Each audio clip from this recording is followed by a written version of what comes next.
बिस्मिल्लाहिर्रहमानिर्रहीम। Welcome to ARS education. Students, आज हम स्टार्ट कर रहे हैं चैप्टर नंबर 2 बैक्टीरिया का पार्ट नंबर 3।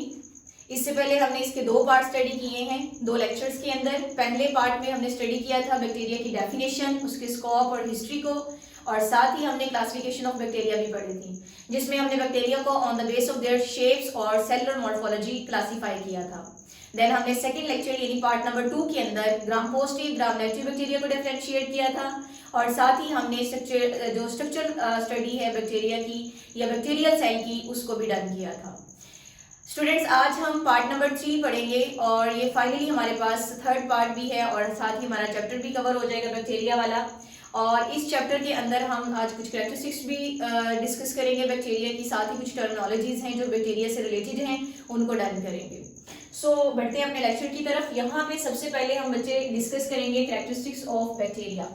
अब बैक्टीरिया की कैरेक्टरिस्टिक्स को चैप्टर नंबर 2 की जो है पार्ट नंबर 3 में इसलिए डिस्कस किया गया है बच्चे कि इससे पहले हमने बैक्टीरिया की होर स्टडी की, हमने इसकी डेफिनेशन देखी, उनकी जो है वो क्लासिफिकेशन को डन किया, फिर हमने उसकी स्ट्रक्चर स्टडी की। तो उसके बाद एक कंक्लूडेड या समरी टाइप जो है कुछ कैरेक्टरिस्टिक्स हैं बैक्टीरिया की जो कि एक स्टूडेंट को पता होना चाहिए, ताकि अगर आपके एग्जाम्स पॉइंट ऑफ व्यू से कोई अलग से क्वेश्चन कैरेक्टरिस्टिक्स ऑफ बैक्टीरिया पे आ जाता है, बल्कि आता है, तो उसी बेस पे जो है मैंने कुछ कैरेक्टरिस्टिक्स जो है पिछले दोनों पार्ट्स को मिला के कुछ समराइज की हैं, जिनको हम यहाँ पे डिस्कस करेंगे, जिससे आप इजीली जो है वो बैक्टीरिया को अंडरस्टैंड भी कर सकते हैं, अपने पेपर के अंदर कैरेक्टराइज भी कर सकते हैं कि बैक्टीरिया के अंदर क्या खसूसियात मौजूद होती हैं।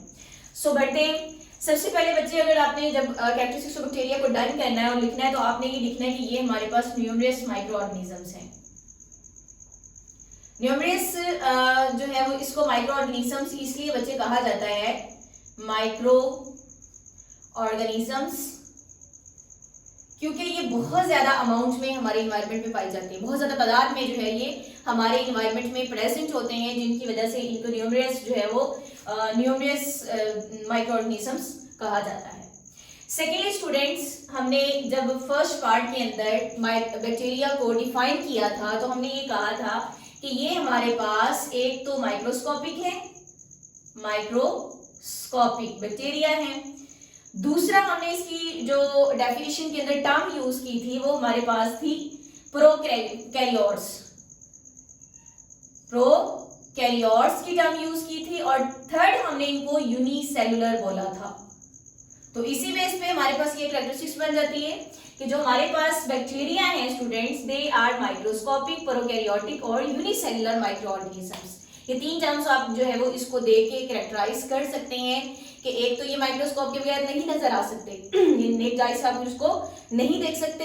दूसरा जो है ये हमारे पास प्रोकैरियोट्स होते हैं, यानी इनके अंदर बाज़ या न्यूक्लियस या मेम्ब्रेन बाउंडेड न्यूक्लियस या ऑर्गेनेल्स प्रेजेंट नहीं होती। और थर्ड बच्चे ये यूनिसेलुलर माइक्रो ऑर्गेनिजम्स है, यानी एक सेल पे मुश्तमिल होते हैं जी। थर्ड हमने ये स्टडी किया था कि जो हमारे पास बैक्टीरिया होते हैं, मोस्ट ऑफ द बैक्टीरिया के पास सेल वॉल प्रेजेंट होती है, लेकिन पिछले लेक्चर में मैंने एक एक्सेप्शन केस भी बताया था कि हमारे पास वो कौन से बैक्टीरिया हैं जिनके अंदर सेल वॉल मौजूद नहीं होती। तो वो आपने मुझे कमेंट्स में उसका आंसर करना है। पिछले लेक्चर्स में मैंने ये कैरेक्टरिस्टिक्स पढ़ाई हुई थी कि जो हमारे पास बैक्टीरिया है बच्चे, उनमें मोस्ट ऑफ द बैक्टीरिया की सेल वॉल प्रेजेंट होती है, लेकिन एक एक्सेप्शनल केस का मैंने आपके साथ जिक्र किया था, वो आपने मुझे खुद बताना है, ये आपकी असाइनमेंट है जी बच्चे। जो सेल वॉल ऑफ बैक्टीरिया है, ये हमने स्टडी किया था कि किसकी बनी होती है, पेप्टाइडोग्लाइकन की, पेप्टाइडोग्लाइकन की बनी होती है। तो ये भी एक इसकी कैरेक्टरिस्टिक्स है।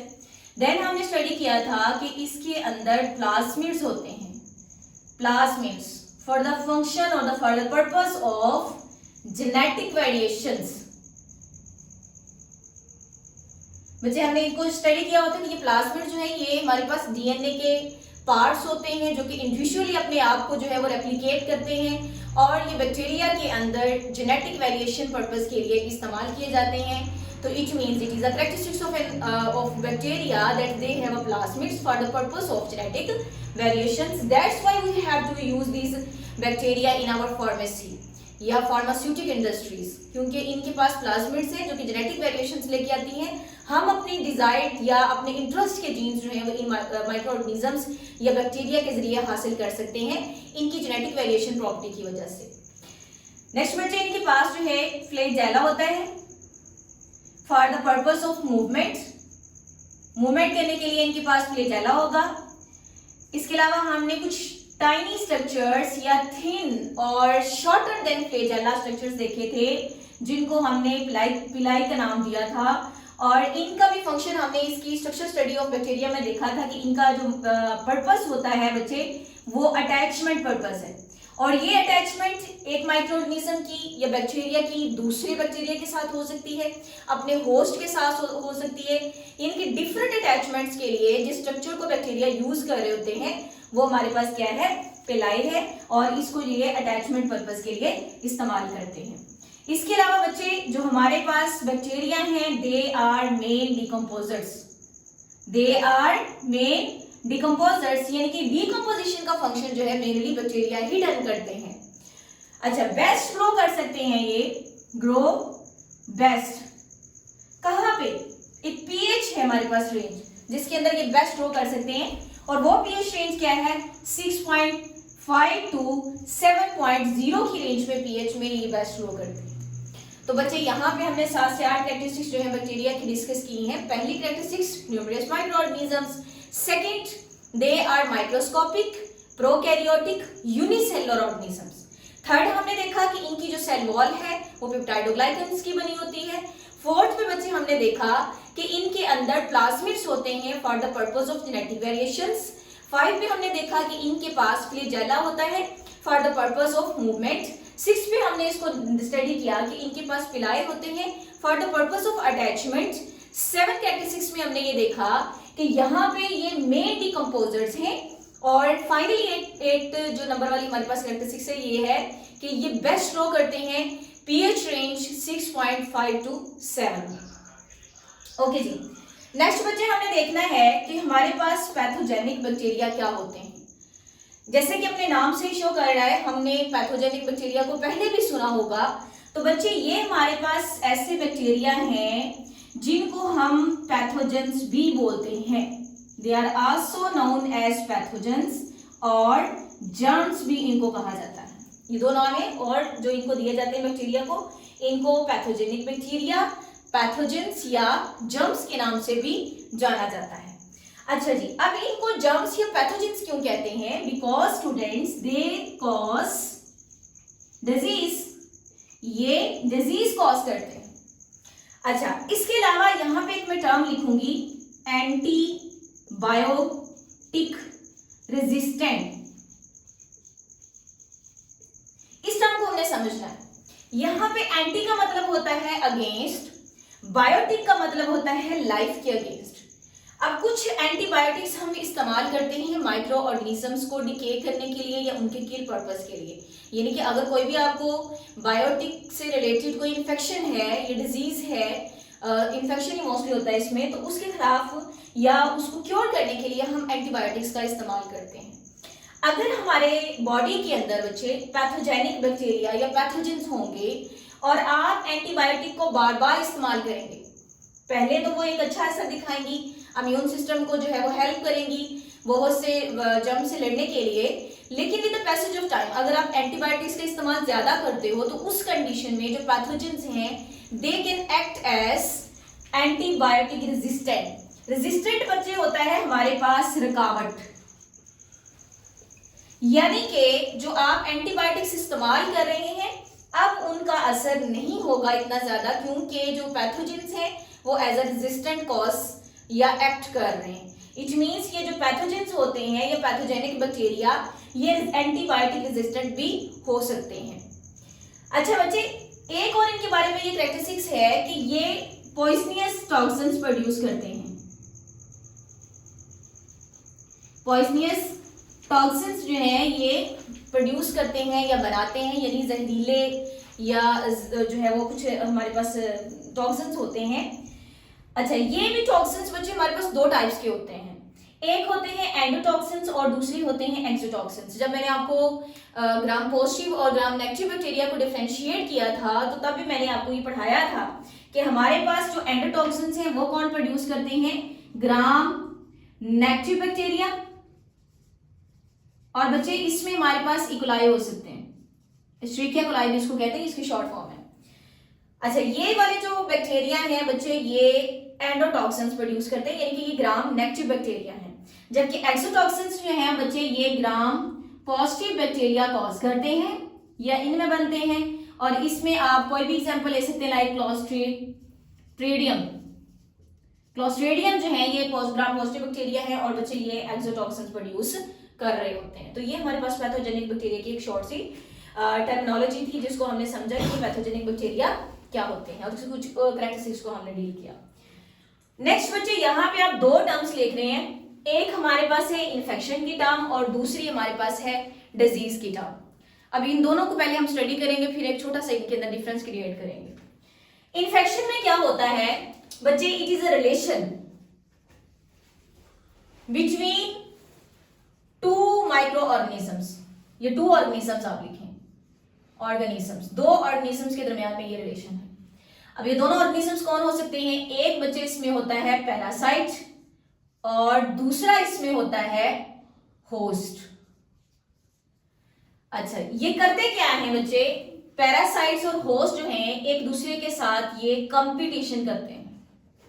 कंपटीशन करते हैं किस लिए, सुपरमेसी के लिए, और डेवलप कर देते हैं ये डिजीज। इस टर्म को समझते हैं बच्चे। इन्फेक्शन एक ऐसी कंडीशन है जिसमें दो ऑर्गेनिजम्स के दरमियान में एक रिलेशनशिप होता है। ये दो ऑर्गेनिजम्स हमारे पास बैक्टीरिया और होस्ट होते हैं। अब बैक्टीरिया जब होस्ट बॉडी के अंदर एंटर हो जाते हैं तो वहां पे एक कंपटीशन डेवलप हो जाता है। कंपटीशन किस मकसद के लिए है, सुपरमेसी के लिए, यानी कि अपनी पोजीशन को इंप्रूव करना या अपने आप को प्रोमिनेंट करना या डोमिनेट करने की कंडीशन होती है। अब जब पैरासाइट्स होस्ट बॉडी में जाते हैं तो ये कोशिश करते हैं कि हम डोमिनेंट हो, यानी कि हमारा एक्ट चल जाए, यानी हम पैथोजेनिसिटी कॉज कर दें या हम पैथोजेनिक हो जाएंगे, डिजीज कॉज कर दें वहां पे। जब हमारे पास होस्ट सेल जो है एक स्ट्रॉन्ग इम्यून सिस्टम रखेगा तो इस कंडीशन में जो हमारे पास पैथोजेंस या हमारे पास पैरासाइट्स होंगे बच्चे वो सुप्रेस्ड हो जाएंगे क्योंकि इम्यून सिस्टम स्ट्रॉन्ग है। इस तरीके से या इस तरह की जो सिचुएशन होती है उसमें सुपरमेसी पैरासाइट हासिल नहीं कर पाता। पैरासाइट जो है वो ड्रॉन ऑफ हो जाते हैं बॉडी से, या फिर ये जो है वो एक बिनाइन कंडीशन या एक नॉर्मल कंडीशन या एक नॉर्मल बिहेवियर शो करते हैं होस्ट के साथ। लेकिन अगर पैरासाइट्स जो हैं डोमिनेट हो जाएं या आप ये कह लें सप्रेस्ड हो जाए इम्यून सिस्टम लूज कर जाए अपने कंपटीशन को और इसमें पैरासाइट्स विन कर जाएं कंपटीशन में, सुपरमेसी कंपटीशन में, तो वहां पे डेवलप हो जाती है डिजीज। यानी कि अब बैक्टीरिया का जो अटैक था वो चल गया है, मतलब कि जो होस्ट था उसका इम्यून सिस्टम उसको आगे से डिफेंड नहीं कर पाया। और इस तरह की सिचुएशन में जब इम्यून सिस्टम सप्रेस्ड हो जाए और पैरासाइट एक्ट कर जाए, ये डोमिनेंट हो जाए, ये सुपरमेसी गेन कर ले, तो बच्चे तब जो है वो वहां पे क्या हो जाता है, डिजीज कॉज हो जाती है, डिजीज डेवलप हो जाती है। अच्छा जी, ये टर्म आपको समझ आ गई होगी कि इन्फेक्शन क्या होता है, दो ऑर्गेनिजम्स के दरमियान यानी कि होस्ट और पैरासाइट के दरमियान एक ऐसा रिलेशनशिप जिसमें वो कंपटीशन करते हैं सुपरमेसी पर्पस के लिए, और अगर पैरासाइट्स इसमें सुपरमेसी गेन कर जाएं तो वहां पे डिजीज कॉज हो जाती है अगर इम्यून सिस्टम कमजोर हो तो। सेकेंड बच्चे भाई यहाँ पे जो एक टर्म लिखी हुई है वो हमारे पास है डिजीज की। डिजीज क्या होती है, ये हमारे पास चेंज है फ्रॉम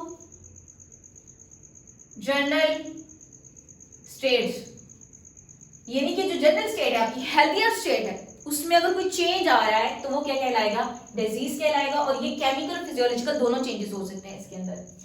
अच्छा, बार दफा ये होता है कि हम इन्फेक्शन और जो डिजीज है उन दोनों को सिनोनिम्स कंसीडर करते हैं, यानी कि ये एक दूसरे के सिनोनिम्स हैं, एक दूसरे के मतबादल नेम है, लेकिन बच्चे ये सिनोनिम्स नहीं है क्योंकि इन्फेक्शन जो है हो सकता है इन्फेक्शन विदाउट डिजीज, जरूरी नहीं है कि इन्फेक्शन तभी होता है जब कोई डिजीज हो, जो है बॉडी की पोजीशन चेंज हो रही है, बॉडी की फिजियोलॉजी या केमिकल कंडीशन चेंज हो रही है। It's not necessary. It means infection एक अलग कंडीशन है और डिजीज एक अलग कंडीशन है। तो यहाँ पे हम ये कह सकते हैं कि इन्फेक्शन और डिजीज जो है ये एक दूसरे के सिनोनिम्स नहीं है, और इन्फेक्शन जो है विदाउट डिजीज भी हो सकता है। तो ये यहाँ पे दो टर्म्स हैं इन्फेक्शन और डिजीज की, दोनों की मैंने कैरेक्टरिस्टिक्स लिखी हैं और इसी बेस पे आप इन दोनों को डिफरेंशिएट कर सकते हैं कि इन्फेक्शन और जो हमारे पास डिजीज है ये दोनों एक दूसरे के सिनोनिम्स नहीं है, बल्कि इनमें कॉन्ट्रास्ट कंडीशन मौजूद है। इन्फेक्शन आप देख सकते हैं कि जरूरी नहीं है कि कोई परमानेंट, डिजीज तो तब होती है ना जिसमें आपके केमिकली अंदरूनी तौर पे आपकी जो है वो चेंज हो, आपके मेटाबॉलिज्म के अंदर चेंजेस आ रहे हो, जैसे हमें बुखार है या कोई अदर डायबिटिक पेशेंट है या कार्डिक पेशेंट है, कोई भी किसी डिजीज का पेशेंट है, तो आप जानते हैं कि उसकी केमिकल कंडीशन भी चेंज होती है, फिजियोलॉजिकली भी वो डिस्टर्ब होता है। लेकिन इन्फेक्शन केस में तो ऐसा नहीं होता। कोई भी इन्फेक्शन हो गया है, तो माइक्रोबियल इन्फेक्शन है, फंगल इन्फेक्शन है, कोई भी है, तो ऐसे हम उसको डिजीज नहीं कह सकते। और डिजीज अगर नहीं है तो सॉरी बच्चे, जरूरी नहीं है कि डिजीज हो तो ही कोई इन्फेक्शन होता है। तो इट मींस ये दोनों एक दूसरे के सिनोनिम्स नहीं है, बल्कि इनके दोनों के दरम्यान में एक शॉर्ट सा डिफरेंस मौजूद है। ओके जी, नेक्स्ट टर्म्स है हमारे पास नॉर्मल फ्लोरा की। बच्चे ये पॉपुलेशन है हमारे पास, पॉपुलेशन ऑफ माइक्रो ऑर्गेनिजम्स। ये माइक्रो ऑर्गेनिजम्स की पॉपुलेशन है जो कि इन्फेक्ट करती है बॉडी को विदाउट कॉजिंग और बाय कॉजिंग डिजीज, यानी कि ये कॉज कर भी सकती है और विदाउट कंडीशन भी हो सकती है, विदाउट कॉज इन्फेक्शन और डिजीज, क्योंकि माइक्रोब्स की वजह से, माइक्रो ऑर्गेनिजम्स की वजह से इन्फेक्शंस भी होते हैं। तो ये हमारे पास बच्चे क्या है, नॉर्मल फ्लोरा। अब जो नॉर्मल फ्लोरा है इनकी कुछ कंडीशंस होती हैं। यहाँ पे एक टर्म लिखी हुई है सिम्बायोसिस। बच्चे ये टर्म जो है इसमें पैरासाइटिक रिलेशन होता है, पैरासाइटिक रिलेशन विद होस्ट, यानी कि एक पैरासाइट का होस्ट के साथ रिलेशन है, विच इज नॉट हार्मफुल, जो कि हार्मफुल नहीं होता फॉर होस्ट।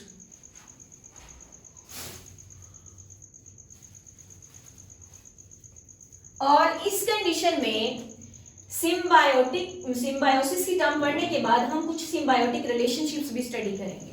सिम्बायोटिक रिलेशनशिप्स में तीन रिलेशनशिप हमारे पास हैं। एक है कोमेंसिलिज्म, दूसरी है म्यूचुअलिज्म और थर्ड है हमारे पास पैरासाइटिज्म। बच्चे अगर हम बात करें कोमेंसिलिज्म की सबसे पहले, तो यहाँ पे जो टर्म लिखी हुई है कॉमन, कॉमन का मतलब होता है वन या एक। अच्छा, अगर कोमेंसिलिज्म में कॉमन की टर्म लिखी हुई है तो फिर हम इसको डिफाइन कुछ यूं करेंगे कि इसमें जो पैरासाइट होता है, पैरासाइट गेट बेनिफिट, कब बेनिफिट करता है, जब पैरासाइट का रिलेशन होता है होस्ट के साथ। तो पैरासाइटिक रिलेशनशिप होता है विद होस्ट, उसको तो सिम्बायोसिस कह दिया ना हमने।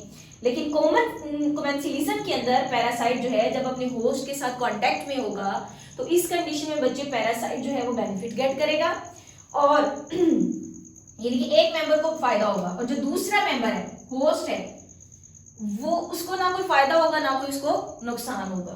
तो होस्ट जो है ये न्यूट्रल भी आप इसको कह सकते हैं, या आप कह सकते हैं नॉट गेट हार्म, इस तरह की जो है वो कंडीशन क्रिएट होती है। तो क्योंकि कॉमन का वर्ड है तो इसमें बच्चे एक ऑर्गेनिज्म को फायदा होगा, वन ऑर्गेनिज्म लाइक पैरासाइट जो है इसमें अगर बेनिफिट गेट कर रहा है, जो कि हम बैक्टीरिया की स्टडी कर रहे हैं तो फिर हम इनको जरा प्रेफरेंस दे रहे हैं पैरासाइट्स को। लेकिन ये एक कॉमन टर्म्स है जो कि हम मेट्रो क्लासेस में भी यूज करते हैं कोमेंसिलिज्म की, जो कि एक ऐसे रिलेशनशिप होता है जिसमें एक ऑर्गेनिज्म को फायदा होता है।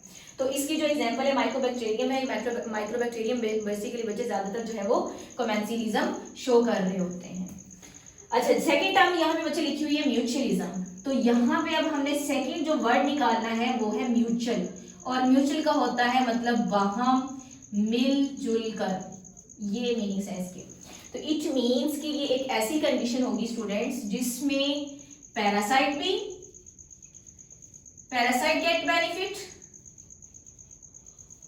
और इसमें बच्चे होस्ट को भी बेनिफिट होगा, होस्ट आल्सो गेट बेनिफिट। इनके दोनों को इसमें म्यूचुअली वाहन तौर पर दोनों को अगर बेनिफिट हासिल हो रहा है तो वो हमारे पास कौन सी टर्म होगी, म्यूचुअलिज्म की। और इक्वलाइज्ड स्पीशीज ज्यादातर अपना रिलेशनशिप म्यूचुअलिज्म रखती हैं। और नेक्स्ट बच्चे हमारे पास है पैरासाइटिज्म, और ये अपने टर्म से ही डायग्नोज हो रहा है, अपनी टर्म से ही वाज़ेह हो रहा है कि इसमें जो है पैरासाइट गेट कर जाएगा बेनिफिट, प्रोमिनेंट हो जाएगा, सुपरमेसी हासिल कर जाएगा, डोमिनेंट हो जाएगा, और होस्ट को क्या होगा, इसमें हार्म होगा, नुकसान होगा। तो ये पैरासाइटिक कंडीशन होगी। और जितने भी पैथोजेनिक बैक्टीरिया हैं बच्चे वो सारे पैरासाइटिज्म में आते हैं। नेक्स्ट स्टूडेंट्स हम स्टडी कर रहे हैं अपीयरेंस ऑफ नॉर्मल फ्लोरा। अभी हमने ये जो टर्म अभी पढ़ी यहाँ पे नॉर्मल फ्लोरा की, जिसके अंदर हमने देखा कि ये माइक्रो ऑर्गेनिजम्स की एक पॉपुलेशन होती है जो कि इन्फेक्ट करती है बॉडी को, और बॉडी को इन्फेक्ट करने के बाद इन एंट्रेंस के बाद ये होस्ट को डिजीज कॉज भी कर सकती है, उसमें इनकी उसको हार्म दे भी सकती है और नहीं भी दे सकती। तो ये इस तरह की कंडीशन थी जो कि हमने अभी डिफाइन की। तो इसमें हमने देखना है कि हमारे पास नॉर्मल फ्लोरा कहाँ कहाँ पे अकर्ड हो सकते हैं और कौन से ऐसे जो है फ्लोरा हैं या हमारे पास माइक्रो ऑर्गेनिजम्स हैं जो कि किसी भी टिश्यू के ऊपर जो है वो जाके हार्मफुल सिचुएशन जो है वो क्रिएट कर रहे हैं। तो बच्चे यहाँ पे सबसे पहले हम ऑन द स्किन देखेंगे। तो स्किन के ऊपर भी बच्चे माइक्रो ऑर्गेनिजम्स का डायरेक्ट कॉन्टैक्ट होता है फ्रॉम इन्वायरमेंट, तो ये स्किन को जो है वो या इन टिश्यूज को जाके अफेक्ट करते हैं। और इसमें अगर हम एग्जांपल्स लेना चाहें तो बच्चे जितने भी हमारे पास वायरसेस हैं और बैक्टीरिया हैं या फिर हमारे पास बच्चे फंजाई हैं, ये तमाम की तमाम जो है टीटीसी एक्सेट्रा जितने भी हमारे पास माइक्रो ऑर्गेनिजम्स हैं ये स्किन के ऊपर जो है वो जाके ये फ्लोरा अफेक्ट करता है या उसको अटैक करता है। ओरल कैविटी की बात करें तो हमें पता है कि हमारे पास ओरल कैविटी माउथ वाला रीजन होता है, और इसमें भी जब हम सांस लेते हैं, जब हम बात करते हैं तो माइक्रो ऑर्गेनिजम्स जो है इनगेट होते हैं। तो अगर हम ओरल कैविटी की कंडीशन में देखें तो यहाँ पे जो है ज़्यादातर बच्चे डिप्थेरिया वगैरह के जो माइक्रो ऑर्गेनिजम्स हैं ये यहाँ पे अटैक कर रहे होते हैं इस कंडीशन में। रिस्पायरेटरी ट्रैक्ट सांस लेने की नाली होती है। जब हम इन्वायरमेंट में सांस ले रहे हैं तो जो इन्वायरमेंट में माइक्रो ऑर्गेनिजम्स हैं वो इनहेल होंगे हमारे सांस के साथ। तो इस कंडीशन में जो है डिप्थेरिया के साथ यहाँ पे बच्चे अदर माइक्रो ऑर्गेनिजम्स भी ले सकते हैं, लेकिन हम वन एग्जाम्पल को इसमें पुट कर लेंगे ताकि हम इसको जो है वो आसानी से याद कर सकें। वरना इसके अंदर लेप्टोट्रेकिया भी आते हैं अगर आप इसमें इन्वॉल्व करना चाहें इसको, क्योंकि ये हमारे पास ओरल कैविटी ट्रेकिया की एक नाली है, या इसमें भी आप इसको ट्रेकिया वाली कंडीशन में ले आते हैं। तो इसमें अगर हम पुट करना चाहें तो यहाँ पे हमारे पास पेनियोमोकोकाई है जो कि इनगेट हो रहे होते हैं रिस्पायरेटरी ट्रैक्ट के थ्रू, और ये जो है हमारे रिस्पायरेटरी ट्रैक्ट के डिसऑर्डर्स कॉज करते हैं। यानी कि ये जब हमारे सांस लेने के अमल के दौरान रिस्पायरेटरी ट्रैक्ट में एंटर होते हैं तो वहाँ पे जाके ये जो है वो अपनी डिजीज कॉज करते हैं या अफेक्ट जो है या इन्फेक्शन कॉज कर देते हैं।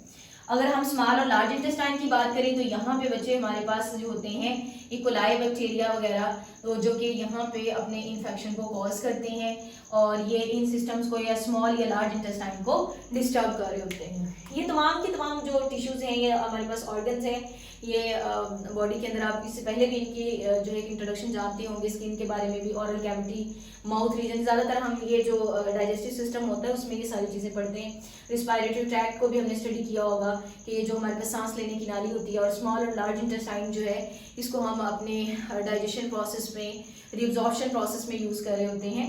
देन बच्चे हमारे पास है ब्लड एंड यूरिन की टर्म। तो ब्लड एंड यूरिन जो होते हैं मोस्टली ये स्टीराइल जो है कंडीशन शो करते हैं, अनलेस अगर यहाँ पे जो है वो डिजीज प्रोग्रेस कंडीशन में ना हो। इसका मतलब ये है कि अगर कोई डिजीज है, माइक्रोबियल डिजीज है, माइक्रो ऑर्गेनिजम्स की वजह से बच्चे कोई डिजीज है और वो डिजीज इन प्रोग्रेस स्टेट है, इनके बढ़ रही है, तो फिर ये हो सकता है कि ये ब्लड यूरिन वगैरह के अंदर अपना ज्यादा इन्फेक्शन कॉज कर जाए। अदरवाइज ये स्टीराइल होती कंडीशंस में होते हैं, यहाँ पे इनका कोई ऐसा खास अटैक या जो है वो सिचुएशन इस तरह की नहीं होती। तो स्टमक की अगर बात करें तो बच्चे हमें पता है कि स्टमक के अंदर लो पीएच होने की वजह से यहाँ पे भी जो है वो माइक्रोबियल अटैक जरा कम ही होता है, या आप ये कह लें कि इनका जो रिजल्ट है या इनका आप कह लें इफेक्ट प्रॉपर वर्ड रहेगा, इफेक्ट जो है ये यहाँ पे कम होता है स्टमक केस में। अच्छा जी, ये एक टर्म लिखी हुई है न्यूनेट्स। न्यूनेट्स जो है जो हमारे पास न्यू बॉर्न बेबीज होते हैं वहाँ से लेकर जो आगे उनके बड़े होने तक की कंडीशन है, तो ये जो नॉर्मल फ्लोरा है हमारे पास वो कब जो है वो स्टार्ट होते हैं अटैक करना, एक बेबी को या एक ह्यूमन को। तो बच्चे जब बर्थ हो रही होती है ना एक न्यूबॉर्न बेबी की, तो ड्यूरिंग बर्थ कुछ वेजाइनल माइक्रोबियल्स होते हैं जो कि वहीं से जो है वो अटैक करना शुरू कर देते हैं। उसके बाद जैसे ही न्यूबॉर्न बेबी इस दुनिया में आता है, उनको जो है वो नर्सिस के हाथ या जो इन्वायरमेंट भी कोरा, आपको पता है कि हमारे इन्वायरमेंट के अंदर डायरेक्ट माइक्रो ऑर्गेनिजम्स मौजूद है, तो डायरेक्ट कॉन्टैक्ट में आता है। तो इस तरीके से उसको जब वो पहला सांस लेता है, रिस्पायर करता है, फर्स्ट टाइम ब्रेस्ट फीडिंग करता है, तो तब उसके ऊपर माइक्रो ऑर्गेनिजम्स का अटैक या नॉर्मल फ्लोरा का अटैक शुरू हो जाता है। और विद इन 2 और 3 डेज वो माइक्रोबियल अटैक बढ़ता जाता है। फिर जब वो 6 डेज का होता है, आप जानते हैं कि ज़्यादातर जो है वो घर वाले या अफराद या रिलेटिव्स जो भी हैं वो बच्चे को ज़्यादा उठाना शुरू करते हैं, तो माइक्रोबियल अटैक और ये नॉर्मल फ्लोरा और बढ़ जाता है। तो इट मीन्स उसकी बर्थ से लेकर through out the life normal flora बच्चे प्रेजेंट होते हैं। हमारी स्किन के ऊपर भी, हमारी ओरल कैविटी में भी, रिस्पायरेटरी ट्रैक्ट में भी, क्योंकि डायरेक्ट कांटेक्ट हो रहा है ना इनका हमारे इन्वायरमेंट के साथ, तो ये normal flora through out body, through out life present होता है। तो इसमें चूंकि हमने नॉर्मल फ्लोरा की कंडीशन में ये पढ़ा था कि ये पॉपुलेशन है माइक्रो ऑर्गेनिजम्स की जो कि इन्फेक्ट करती है बॉडी को, लेकिन ये ज़रूरी नहीं है कि अगर माइक्रोबियल या नॉर्मल फ्लोरा हमारी स्किन के ऊपर मौजूद है या हमारी बॉडी के साथ उनका कॉन्टैक्ट हो तो all the time disease he cause करेंगे। मैंने आपको बताया था स्टार्ट में ही कि ये डिजीज तब कॉज करते हैं क्योंकि ये कंपटीशन डेवलप करते हैं, सुप्रीमेसी का जो है वो कंपटीशन होता है। अगर हमारा इम्यून सिस्टम स्ट्रांग है तो उस कंडीशन में ये माइक्रो या नॉर्मल फ्लोरा जो है वो हमारे ऊपर ऐसे कोई खास इफेक्ट नहीं डालता या इन्फेक्शन की डिजीज कॉज नहीं करता। लेकिन अगर हमारा इम्यून सिस्टम सुप्रेस्ड कर जाता है तो इस कंडीशन में ये कंडीशन क्रिएट हो सकती है कि कोई डिजीज या इन्फेक्शन कॉज हो जाए। ओके जी, नेक्स्ट 2 टर्म्स हैं जिनको हम डिफाइन करेंगे। एक होती है पैथोजेनेसिटी और दूसरी है विरुलेंसी। बच्चे पैथोजेनेसिटी क्या है, इसमें एक होस्ट जो है पैरासाइट जो है ये इंटर होता है। Parasite enters body of host, body of host में ये इंटर होता है। अच्छा जी, इंटर होने के बाद ये क्या करेगा, ये चेंज लेके आएगा। वो चेंज बच्चे फिजियोलॉजिकल भी हो सकता है और केमिकल चेंज भी हो सकता है। अच्छा, स्टार्ट में हमने यहाँ पे एक डेफिनेशन देखी कि चेंज फ्रॉम जनरल स्टेट क्या कहलाता है, डिजीज। इट मीन्स ये क्या कर देगा, कॉज डिजीज। तो ये डिजीज कॉज कर देगा जिसको हम क्या कहते हैं, पैथोजेनेसिटी। इट मीन्स एक पैरासाइट बॉडी में जाता है होस्ट की बॉडी में, वहां पे ये चेंजेस क्रिएट करता है और उस चेंज को हम डिजीज का नाम देते हैं। और वही डिजीज कॉज्ड बैक्टीरिया या पैरासाइट्स जो होते हैं वो पैथोजेनेसिटी कॉज कर रहे होते हैं। तो इट मीन्स वो हमारे पास माइक्रो ऑर्गेनिजम्स या बैक्टीरिया दैट कॉज डिजीज और pathogenicity, they are known as pathogens. इनको हम क्या कहेंगे, पैथोजेंस। और अगर आपने पैथोजेंस को डिफाइन करना हो तो आप इजीली कर सकते हैं कि वो वाले बैक्टीरिया या माइक्रो ऑर्गेनिजम्स जो पैथोजेनेसिटी कॉज करते हैं या डिजीज कॉज करते हैं उनको हम क्या बोलते हैं, पैथोजेंस या जर्म्स बोलते हैं, जो कि हमने स्टार्टिंग में भी पढ़ा है। और इसी तरीके से अगर हम ये फाइंड आउट करना चाहते हैं कि किस डिग्री तक वो पैथोजेनेसिटी कॉज कर रहे हैं या पैथोजेनिक कंडीशन शो कर रहे हैं या डिजीज कॉज कर रहे हैं, तो वो जो डिग्री होगी बच्चे, जो डिग्री एक्सप्रेस होगी हमारे पास या मेजरमेंट होगी उस डिग्री की, वो हमारे पास क्या कहलाएगी, विरुलेंसी। उसकी विरुलेंसी कितनी है, किस हद तक वो जो है बैक्टीरिया या माइक्रो ऑर्गेनिजम्स इफेक्ट कर रहे हैं एक होस्ट बॉडी को, तो वो हम उसकी क्या फाइंड आउट कर लेंगे, विरुलेंसी।